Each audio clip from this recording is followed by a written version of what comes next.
Hello everybody, this is Fernando for the latest Cryptids and Monsters news video.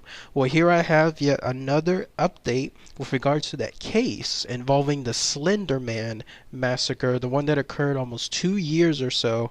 Can you believe it's only been 2 years now? It would have been May of 2014, involving two 12-year-old girls, one by the name of Morgan Geyser and the other one Aniza Wire, basically stabbing a young friend as well, a girl by the name of Peyton Lautner, 19 times, all because they were paying homage or they were trying to appease what they considered a fictional character called the Slender Man as something being very real there in the forest that they were located at.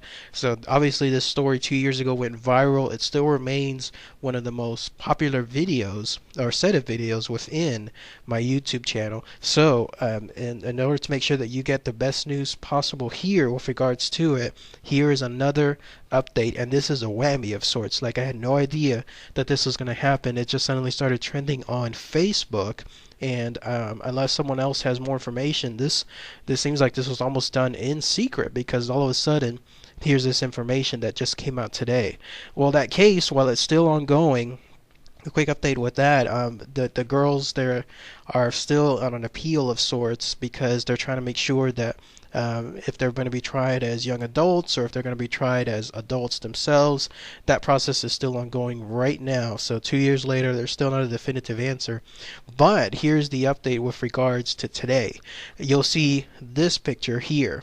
There's going to be a documentary coming out in HBO. I don't know the exact date yet. All you see is that it's going to be saying coming soon, but it's called Beware the Slender Man, and you'll see that it has a pretty striking poster associated with it. Very minimalist. It says right in the middle, on May 31st, 2014, in the woods outside of Waukesha, Wisconsin, two 12-year-old girls stabbed their classmate 19 times.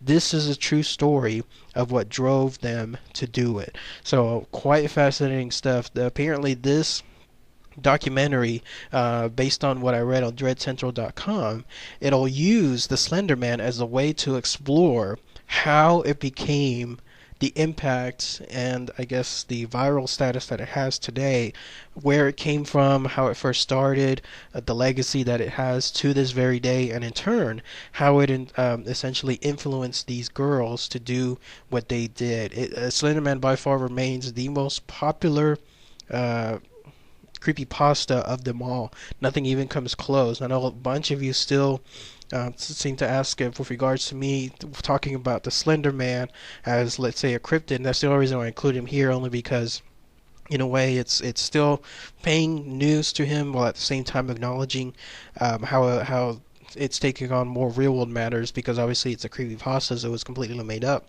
But a lot of you still are very interested in the Slender Man, and in this case, this documentary, whenever it comes out, it'll definitely be a good one to watch. So that's all the news really. The only thing that's going to happen is it's going to be premiering here in Austin at South by Southwest this coming Friday, March the 11th. So that'll be the first instance that people will see this documentary, and if I see any more news that stands out related to it, then I'll definitely share it here. But otherwise, fascinating stuff. I'm going to be interested to see what this documentary has to say about the Slender Man. No doubt it also focus on a lot of the other creepypasta stuff, and then who knows, they might even incorporate some of the cryptids that you and I love, because on just looking at it from the outside in, it definitely still has a lot of the cryptid methodology associated with it. So it would be fascinating to see what the documentary truly talks about. So, alright everybody, thanks again as always. Take care.